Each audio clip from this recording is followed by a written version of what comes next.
Thank you. Thank you so much for having me, and it's really a great honor to stand before you. When I got invitation from Dr. Jo, she asked me to share some of my research, particularly for MDiv students who are preparing for ministries. So that's what I tried to do. And my talk have three parts. First, small group movement, which is raging in churches as a survival strategy. Many people think it's a very communal strategy, but I will try to argue that small group movement is actually perpetuating individualism in the mainline church. And so second, then how do we go about it? And I will bring critical pedagogy into conversation with this small group movement. And then third part, I hope to share some of my own congregational ministry experience that brings my critique to individualism, my expertise in critical pedagogy, whether critical congregational pedagogy is possible to create a community, to sustain community, in a sense that it's different from mainline church's understanding of a community. And so the first two parts, I think I will read so that I don't make mistakes. And third part, I will try to narrate a story. So please don't fall asleep, otherwise you will not understand the story. This semester, I teach a required MDiv class called the Critical Religious Pedagogy, a Christian Perspective, formerly known as Introduction to Christian Education. Last night, yes, as Dr. Jo said, I taught last night and then took red eye. We talked about theological and educational anthropology, how our theological view of human nature influence what, why, how, and where of our teachings. So as one of the class activities, I asked students to draw a picture, symbol, or write a two-sentence description of their theological anthropology to a being from another planet that meets an earthling for the first time. A Korean international student volunteered to share her description. It was beautifully written two sentences, but several students asked her why in her two sentences she only uses we pronouns.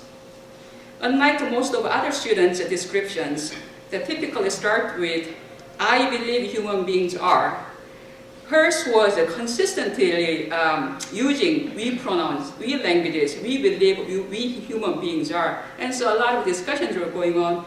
And I have a student from Cambodia who is a first semester student, raising hand, I really don't understand this conversation. What's wrong with stating a statement, we?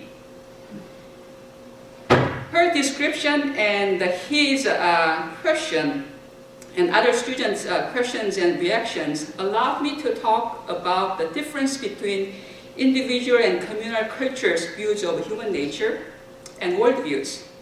So to make my point, I asked my students the following questions. Let's assume that you are in a married relationship, and should you introduce your spouse using only we pronouns, how would you feel about that? Please meet our husband. Let me introduce our wife to you. It feels wrong, awkward, and strange, isn't it? But we Koreans do that all the time. Although Koreans have words for I, me, my, and mine, we seldom use them. The most culturally acceptable way to introduce one's spouse is by saying, this is our husband, or this is our wife.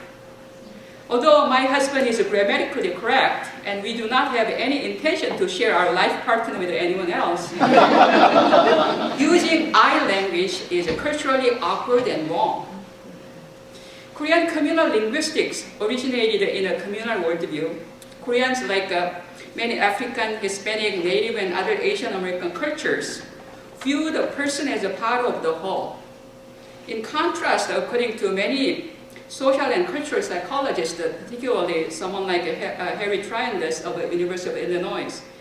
Most European American cultures see the person as an independent and autonomous entity.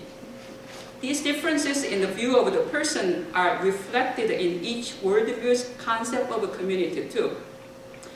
As someone who grew up in Korea, one of the most communal cultures that still upholds almost a pure form of a Confucian communal cultures. We say that we are more Confucian than Confucius himself. I told my students that I have often found that my definition of a community is not necessarily the same as that of my colleagues and friends who grew up here. According to the late Chinese-American Christian educator David Ng, the East Asian notion of a community is based on solidarity, whereas the mainline US idea of a community is more associated with relationships. A community of solidarity arising from common responsibilities and interests of its members cannot be easily broken even when members are not satisfied with the community. However, if members understand community as relationships, then individual needs often have a higher priority than those of the community. The members can relatively easily cut themselves off from relationships when and if they feel the community does not serve their needs. About my explanation, or rather critique, some of my students said that US is not as an individualistic society as it was before. So as an example, they presented the raging small group movements in the main line. To them, I said, yes, you're right, but you are not right. I said what I said to my students because I have found that small group movements, as I said earlier, which are supposed to create and promote the community, have actually perpetuated individualism even further. According to Robert Uthner, who studied the small groups in American religious settings in partnership with the Gallup organization, about 40% of adult Americans are currently involved in some form of small groups, and approximately 60% of these members belong to a group formerly associated with a church or synagogues. His data was based on researches done in mid-90s. But even after 20 years, recent researches on small groups make similar observations that Uthner did. That is, almost half of adult Americans across racial, gender, age, class, and geographic lines regularly participate in small groups. Compared to 20 years ago, when the number of mainline Christians involved in small groups is not as big as that of conservative Protestant churches, small groups are now a growing phenomenon among mainline churches. One example, U.S. mainline church ministers take a group tour to Korea to learn about small group ministries. Whenever they see me at the annual conference, they talk about their excitement about going to Korea to learn about small group ministries. And we often see cell groups are coming back, covenant groups, home groups, Christ care groups, formation groups, even prayer shawl groups, and spiritual practice groups, in addition to traditional Bible studies, which constitute the most widespread small groups, cut a noteworthy swath across the main line. Regarding this phenomenon, Uthner observes that small groups provide a sense of a community and family in the midst of a turbulent upheaval. The average family in the US moves at least once every 3 or 4 years, and half of those families are restructured by divorce. Lonely Americans find support and encouragement for life in small groups as they care for each other, pray with one another, and share stories of life together. The mainline church's increasing attention to small group ministries may be a response to an apprehended yearning for community by its constituencies. It also may be an effort by churches to calm angst about changes in the social order. Weekend services are no longer convenient for many Americans because of members' demanding careers and family lives. So both conservative and mainline churches find small groups to be efficient alternative ministries. Small groups waylay the cost of a physical cleanse and are attractive to those looking for support groups, ones that sometimes make a few demands. Based on Uttanas and other observations, if you want to have a quick research, go to Amazon.com and type small groups, and you will have countless manuals on small group ministries.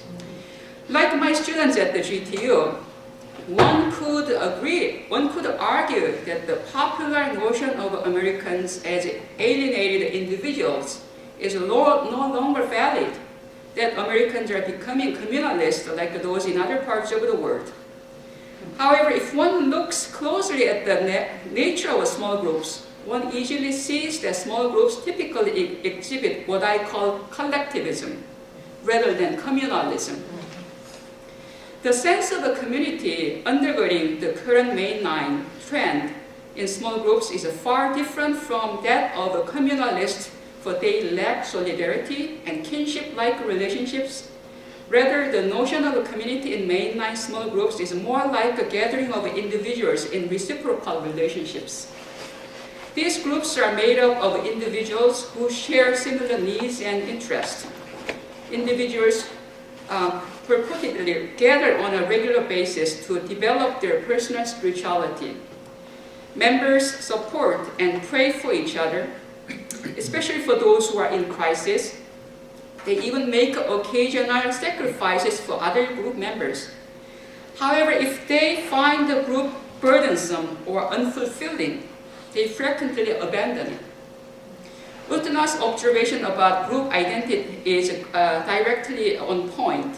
Quote, members are not people who are disproportionately oriented toward the community or toward fitting in, helping others, or bending their interest toward the will of the group. They are strong individualists who bring their individual needs and interests to their group. Unquote. Here, the group identity is predicted on personal attainment, which rarely entails sacrifice. And this is one of the main reasons why I call the notion of a community in small group movements are that of a collectivism, which is branched out of individualism. It is far different from the meaning of a community shared by most communal cultures, which in this talk I will call communalism. The topic of individualism and communalism has been a major research subject in social psychology since Dutch social psychologist Gert Hofstede published Culture's Consequences in 1980. After analyzing about 117,000 protocols that IBM collected from its own employees in 66 different countries, Hofstede defines individualism and communalism as follows. Actually, he used the language of collectivism, but here I'm changing it to communalism to show some differences. He says, individualism pertains to societies in which the ties between individuals are loose. Everyone is expected to look after himself or herself and his or her immediate family. Communalism, as its opposite, pertains to societies in which people from birth onwards are integrated into strong, cohesive in-groups which throughout people's lifetime continue to protect them in exchange for unquestioning loyalty. In general, the individualistic cultural pattern is found in most northern and western regions of Europe and in North America among Anglo-Americans, whereas the communal cultural pattern is prevalent in Asia, Africa, Latin America, and the Pacific. Communalists view themselves primarily as a part of the whole. One of the examples, in addition to Koreans, our husband, our wife, the English word for self is usually translated by the Japanese word jibun, and vice versa. However, unlike the English word for self, jibun connotes one's share of the shared life space, that is, oneself as an inseparable part of ourselves. So when two Japanese people exchange greetings by asking how the other party is, the customary way of saying it is, how is jigun, which literally means, how is ourselves? How is ourselves? So when conflict exists between the group and the individual, communalists are expected to choose the goals of the group for the sake of the harmony, even sacrificing their personal lives. Since a communalist personhood is only defined in relationship with that of others, it is important for communalists to maintain good relationships with the in-group members, even if from a self-serving perspective it is not in their best interest to do so. As long as the communalists consistently show loyalty to the group will ensure support and security for each person.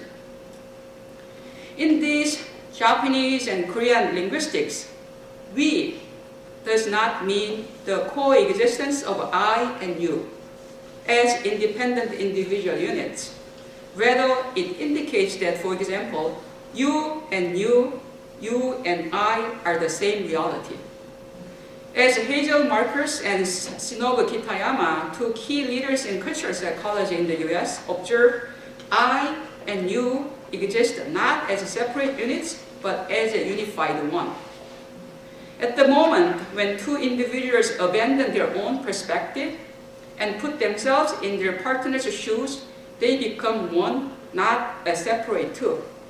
And I understand Dr. Ann Jo's first book, The Post-Colonial Christology, which she utilized a Korean concept of Jung, that Jung can only be understood in this context. In sum, person in communal societies can be fully understood only in connection with the larger social whole. Others are included within the boundaries of the self. Accordingly, attachments, relatedness, connectedness, oneness, and dependency among people are much more important than independence and individuality in communal societies. Then a healthy adult in the individualistic culture, Harry Trindis reports, is described as an autonomous, comparative, independent, achievement and freedom-oriented individual. Accordingly, autonomy, separation, and independence are emphasized as positive characteristics. Development means moving toward independence. Maturity is understood as a self-reliance and personal autonomy. So we expect our kids to be independent.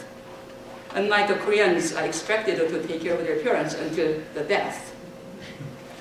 Mature and healthy people are expected to be in charge of themselves and in control of their own behavior. So Trindis says individualists are motivated by their own preferences, needs, and rights. If an individual has personal goals that are inconsistent with the goals of his or her groups, it is regarded as natural that individual attempts to reach his or her goal and ignore those of the group.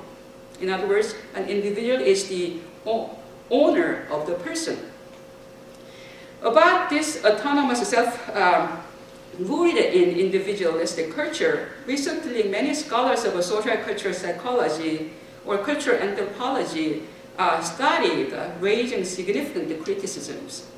For instance, Edward Sampson, who is an African-American cultural psychologist, asserts that the autonomous individualistic notion of the self is an ahistorical, overbroad, universalist understanding, one that ignores both the social historical context of the subject and the social context that shapes the development of one's psychological wherewithal. Sampson argues that people shape their personhood in a particular context in which they live through interaction with others who share the values and ideology of a larger whole. A person internalizes those values and tries to be a desirable person, someone that society values. And so about this nature, he calls humans the dialogic nature of human existence. Therefore, autonomous individualistic view of the person, Sampson continues, is not only incomplete, but is an inauthentic understanding of the person. He calls it a big lie, actually, in his book. He further argues that some of the dominant theories of psychology, such as psychoanalytic theory, object relation theory, behaviorism, cognitivism, Ericksonian ego identity theory, and even the humanistic movement in psychology represented by Abraham Maslow are based on a Western individualistic worldview, which is associated with the Enlightenment, that seeks to find a fundamental universality and a deep structure that all groups and hence individuals share. With the universal norm also came an aversion to otherness and the differences suggested by it. Unless one shared the sameness of this Western individualism, namely Western Northern European middle-class, college-educated straight male's perspective, one is not equal. The views of women, people of color, people of a subordinated social class were excluded. So as an alternative, some critics advocate a communal approach to the view of human nature, and vast amount of literature has been published under the umbrella term of collectivism. In fact, as I said earlier, Hofstede and Trindis use the term collectivism, and communalism is my own term. So for example, feminist philosopher Catherine Adelson argues that nothing is completely independent in this world, and an individualistic perspective is a major obstacle to doing intellectually and morally responsible work in academia, because it is so pervasive in higher education's epistemology, ethics, politics, and notion of truth and time. Adelson observes that in epistemology and ethics, an individualistic perspective leads a researcher to become a judging observer, an objective outsider who is separated from time, place, social position, body, and intimate relations. This is what she calls a misunderstanding of the collective nature of human life, for even scientists who seek objectivity never do so without interacting with the world that they are studying. Truth is always against the backdrop of a collective action that includes legislators passing laws and police and court officials enforcing them. So in my opinion, acknowledging the individualistic views, dominance, limitation is a good start. The next step will always be tricky, however, lest a communal-based worldview be communal only in name. Korean cultural psychologists Sang-Jin Choi and Soo-Yang Choi, actually Sang-Jin Choi is one of the big cultivator of cultural psychology in international context. The concept of collectivism, a term typically used in Western psychological literature to reference communal identity, bespeaks a Western individualism.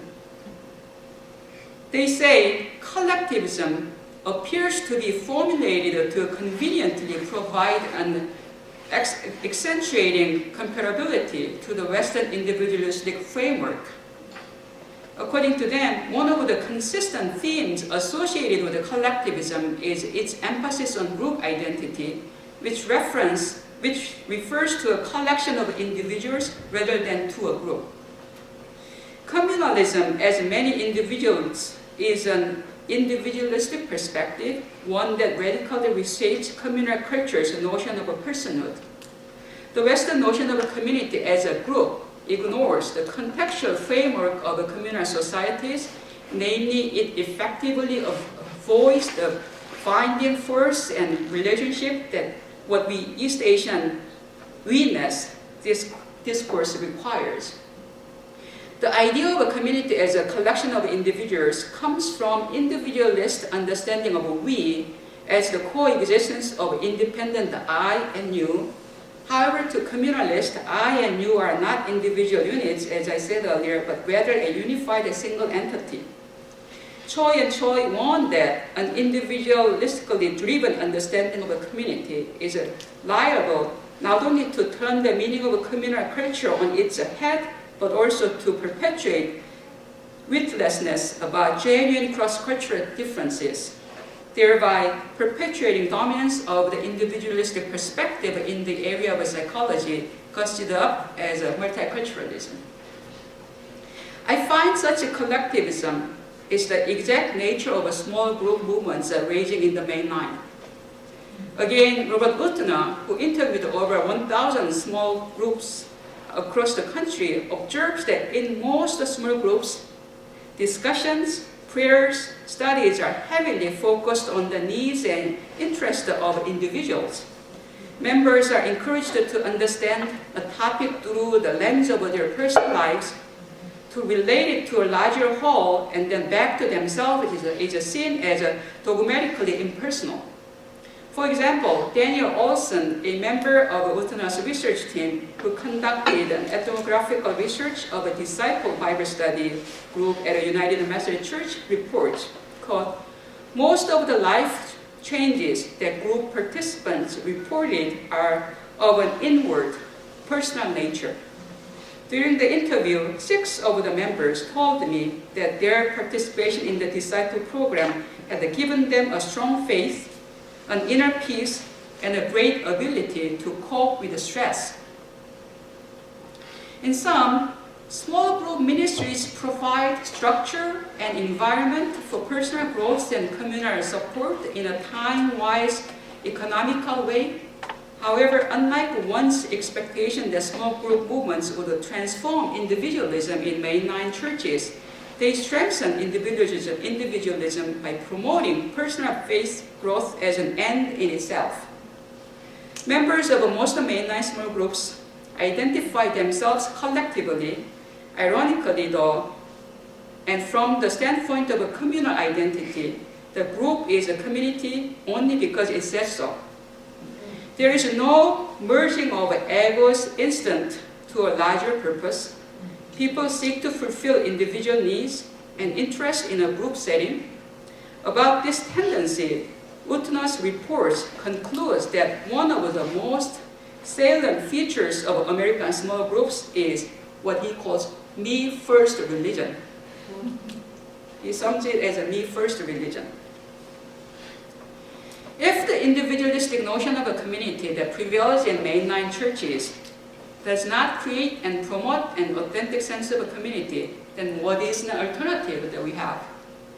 Admittedly, I emphasize different sense of a community as collected from non-Euro Anglo-American context, particularly my own East Asian cultures. So you may think that I'm advocating one from my own cultural context, but I am not. Although communal cultures acknowledge human existence as a communal endeavor, something which individualism completely misses, it admittedly has shortcomings. Since communal cultures require individuals to define themselves as a part of the community, and thus to subordinate personal goals to those of a community, they hinder development of their own individuality and personhood.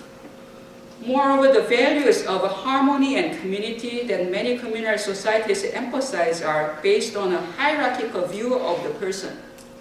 The hierarchy of a superior and inferior maintains the orderliness and harmony of power. So in hierarchical relationships, the inferior ones are forced to sacrifice for the value of harmony. Without their sacrifice, harmony is not possible. For inferior partners, the value of harmony, ironically, is a system of dehumanization and injustice. Another salient feature of a communalism is its clear distinction between in-groups and out-groups, as Hertrandes notes, and it often creates conflicts and antagonism among themselves. Those who have we relations are considered members of the in-group, and those who do not belong are members of the out-groups. The most prevalent we network in communal societies are family, region, and school.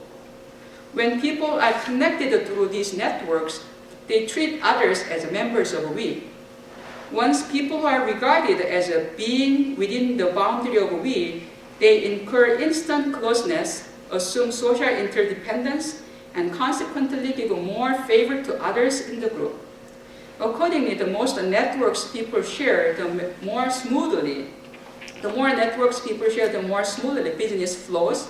Although the primary purpose of this network is to promote the good social relations, since they are only in-group centered networks, those networks often cause conflicts between in-group and out-group members. Such in-group centered networks not only create social favoritism, preventing out-group members from having their opportunities, but also hamper the process of forming society as a whole.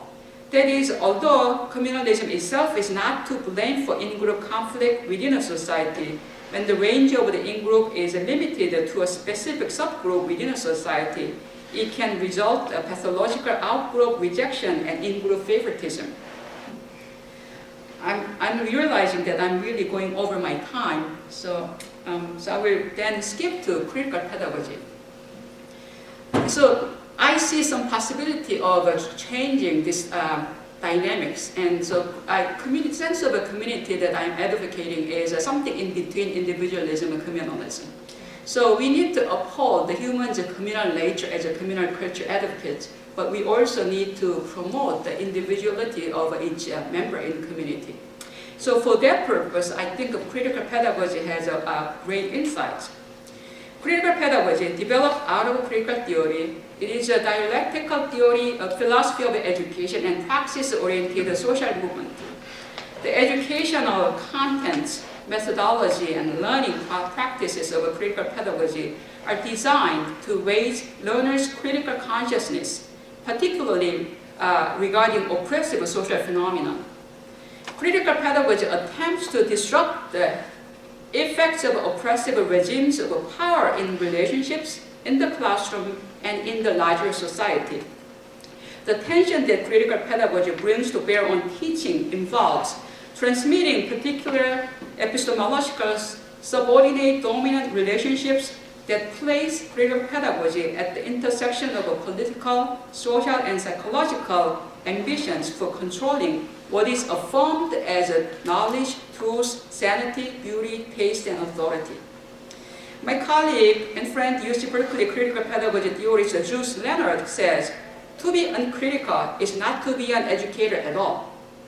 Likewise, an educator without critical pedagogical method is not educating with the expressed purpose of liberating learners. The project of critical pedagogy seeks meaningful deployment of scholarship and grounded in emancipative political, social, and psychological analysis.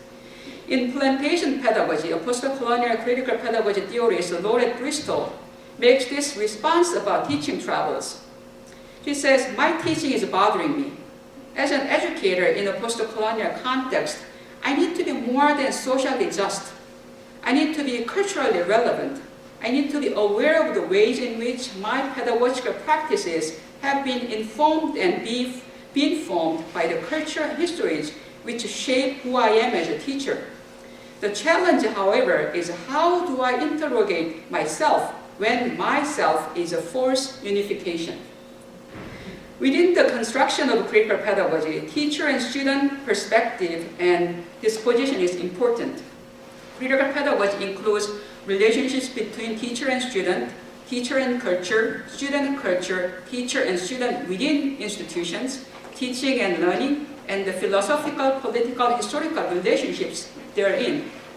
So critical pedagogy is a continuous process of unlearning, learning, and relearning, the analysis of race, gender, and class, and the evaluation of the impact that educational actions have on students and teachers who have been historically, politically, socially, and psychologically disenfranchised by traditional, that is, non-critical pedagogy. Critical pedagogy draws on the idea of a radical democracy, critical race theory, gender theory, post-colonial theory, queer theory, and other movements that strive to transform society toward justice and engage emancipatory learning. Paulo Freire, a Brazilian educator and philosopher, was a leading voice in critical pedagogy and considered one of the most important educators of the 20th century. In his influential book, Pedagogy of the Oppressed, Freire states, To exist humanly is to name the word. Freire emphasized the importance of people naming their own word in dialogue with others, rather than others imposing names upon them. He states it is in speaking their word that people, by naming the word, transform it. Dialogue imposes itself as the way by which they achieve significance as human beings. So context mattered to Freire, and all key theoretical principles that Freire applied to critical pedagogy acknowledged that place of learning, that is, a space of learning including the classroom, was the place where students' experiences influence the learning. Learning is influenced by resources available, by teacher-student relations, by the way administrative authority is exercised in relation to teacher autonomy, and by the theoretical and political discourse used by teacher and students. American critical pedagogy theorist Henry Giroux says this about Freire: critical pedagogy affords students the opportunity to engage in a culture of questioning that demands far more competence than rote learning and the application of acquired skills. That means personal experience becomes a valuable resource, giving students the opportunity to relate their own narratives, social relations, and histories to what is being taught. It is also research to help students locate themselves in the concrete conditions of their daily lives, while furthering their understanding of the limits often imposed by those conditions. Critical pedagogy is about offering a way of thinking beyond the seemingly natural or inevitable state of things, about challenging common sense. It is a mode of intervention. Freire's theory represents the unity of theory and practice and praxis. Through Freire, we educators, we discover that education is a humanizing vocation and inherent power to direct theoretical thought toward the practices that heal, liberate, and create new futures. Freire did not come up with what we now call critical pedagogy or education for conscientization out of the blue. He himself had been trained in a traditional doctoral program in reading. Yet when he was handed the assignment to head up Brazil's literacy campaign in the early 1960s, he found his expertise of little value in the face of a pervasive peasant apathy. In fact, he writes that he miserably failed, even with the big government funding and huge staff. Pedagogy of the Press documents Freire's transformation from expert to guide. He progressed from prescribing standard language practices to building upon indigenous language uses, from using traditional basal leaders to employing materials relevant to the peasants' desires to improve their life, from filling empty vessels to empowering small groups to struggle collectively for mastery, from cultivating an educational culture of silence with passive and docile students to insisting that education must inspire hope and action. Although his methodology was very much in literacy education, I think it is worthwhile to note some of the specifics of his methodology. So I will not read, I will just talk. So when he realized that education should be coupled with the people's critical consciousness, and he was charged to teach about 300 sugarcane workers to read. And none of these people had any education. So to do that, unlike his former methodology, he and his team spent days and days and weeks in the community listening to people's language. So what are their core issues?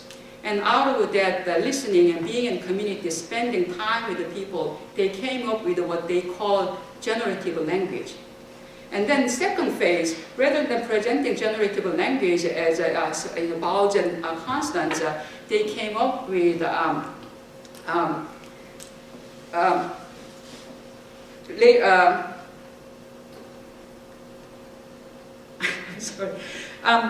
they came up with pictures that people could read rather than the language that they came up with the pictures, but picture often depicted the conflicts within community, the conflicts caused by unjust social system that makes these people's life miserable.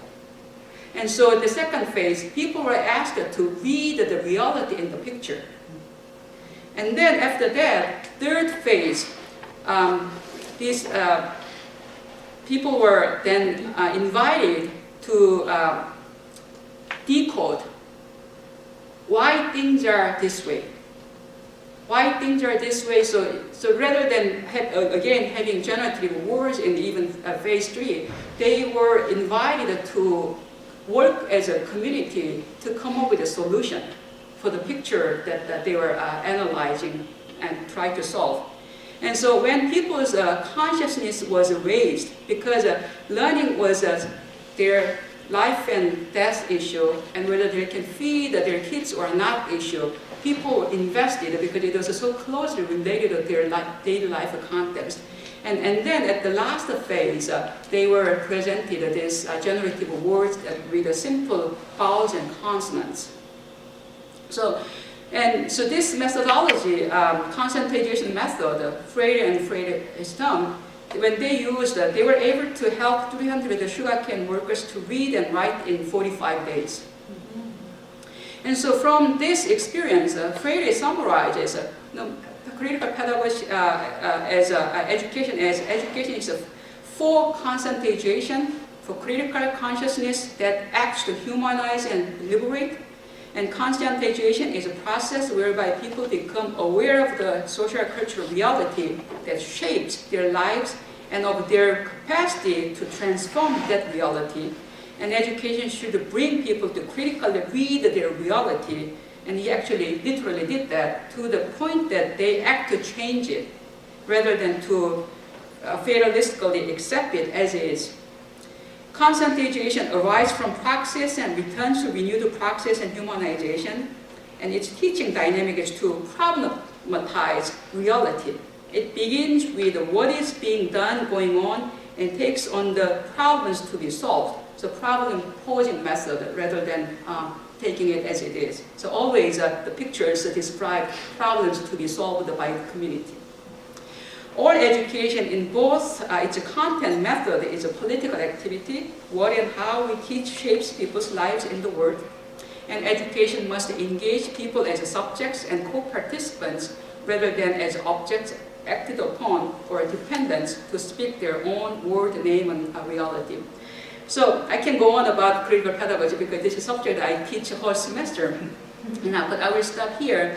So above a feature, the critical pedagogy can bring some much needed dimensions to the mainline, which are fragmented and individualistic notion of a community, like a small group movement.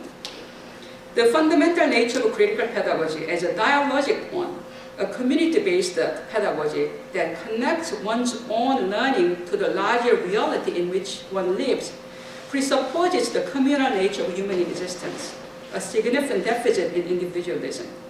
Also, it is emphasizes problem posing rather than pouring in, conscientization and praxis through which one forms more just a world which for all. Critical pedagogy can help people to develop ability to think critically and systematically, which is key to a form of a sense of individuality. Moreover, critical pedagogy requires one to expand one's boundary of a community to the larger whole for the purpose of social justice for all, beyond meeting one's own personal needs. It challenges the collectives, the mainline churches, to overcome spiritualized and personalized faith formation.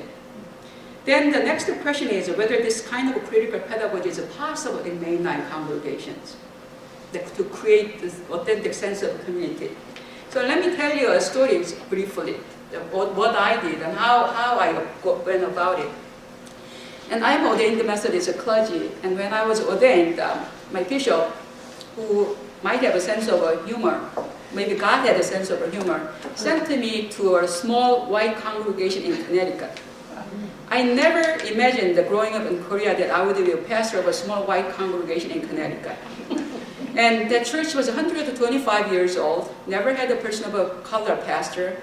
They had one woman pastor who lasted for only 1 year.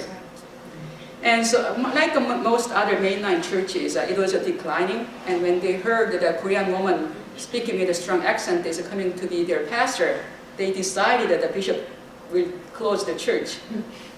So, so despair, but also they were desperate to do anything the new pastor would do. What I discovered in the church was, they fancied themselves as a very warm and hospitable community. But the community, in a sense, that only for a certain group of people who have been there forever. And their Bible study was Wednesday morning, 10 o'clock. So only 15 retired people could come. And so when I offered the evening one, how many people with children or working 9 to 5 can come to Bible study on Wednesday, 7 o'clock? So the response was, again, some same people would come back to hear me twice. But what this church was good at that was that they loved each other so much over food. So I would see many people not on Sunday mornings, but at lunch groups. They had multiple lunch groups. And people who wouldn't come to Bible study would wait for their friends to finish Bible study at parking lot to go to lunch. Also, church hosted twice a month spaghetti dinner, roast pork, whatever to a community. And church, in addition to that, church also had twice a month potluck lunch. So this church loved to eat, And I wanted, I liked it. I liked it a lot, actually. Got a lot of free meal. And then, but the problem was, the sense of a community was so closed. Only retired people who are related to each other through bloodlines. And so the working people, young people, were never welcome, or even though the words were welcoming, but they were never welcome to be part of a community. So I wanted to change that, but I wasn't sure how. And then this very good-hearted people were very committed to charity ministries. They were the most active participant in local council of churches that ran shelter, food pantry, and the clothing shop together, and job training together. And any time of day, if I would show up in any of those offices, I always found my church members there. They were very committed to these charity ministries. But we have to change the system. That, we all in theological schools, we talk about that. How do we change the system that creates these people who need a charity from us? And so while I was exploring that, Heart for the Council of Churches, which was extremely dedicated to social justice movement, approached me, inviting my church to join Heart for the Council of Churches. And I thought that what a coincidence and what a great opportunity.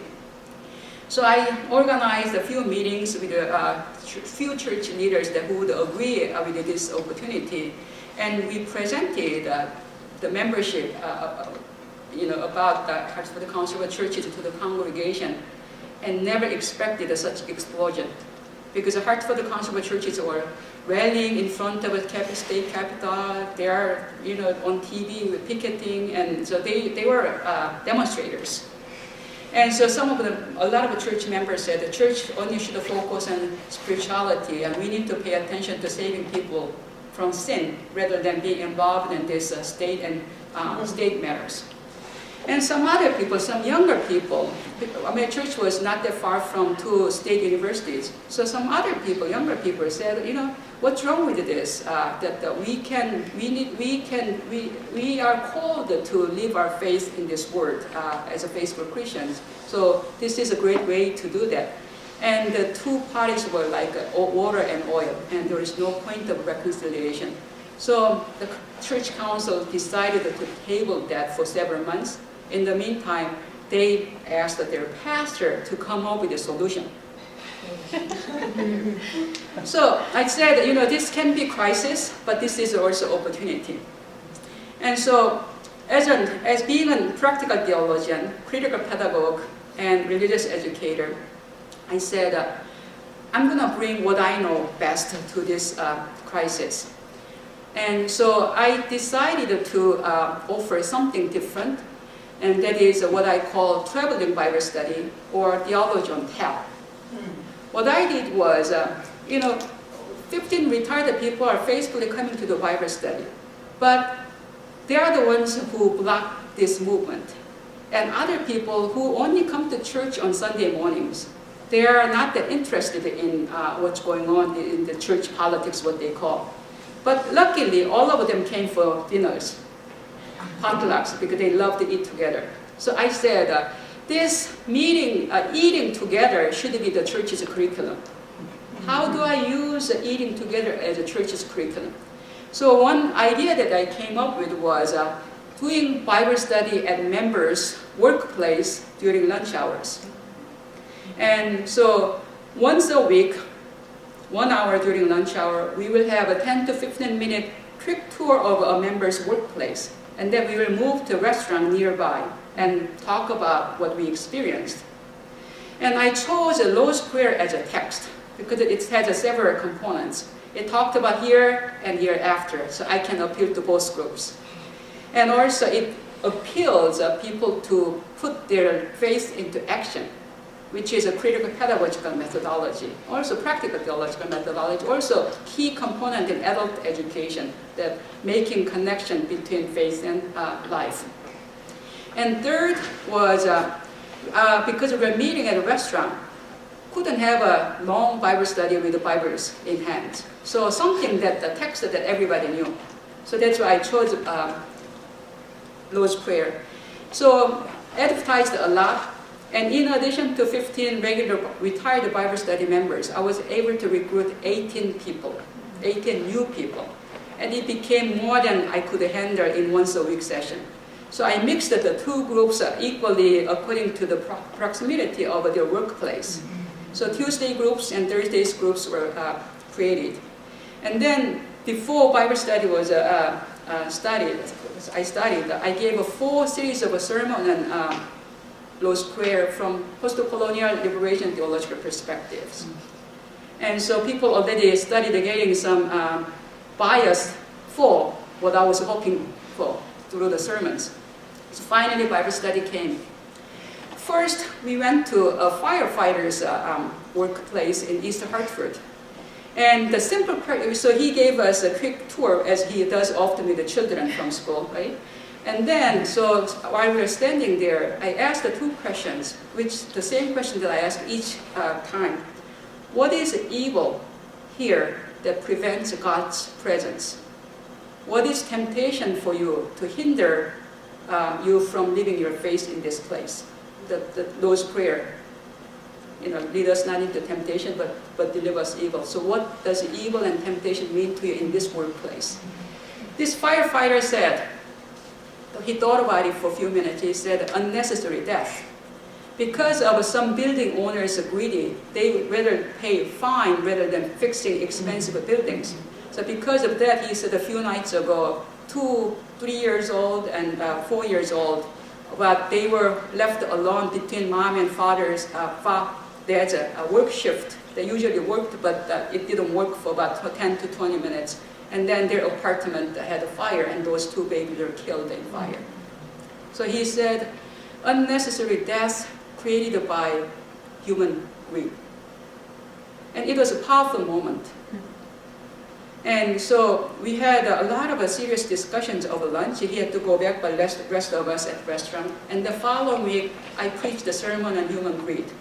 And what my role was in making connection between personal to social, and this greed is not just a personal issue, but structured ones. Also, my job was helping people that they are not alone to struggle with these issues, but it is all connected. And so we are all socially responsible.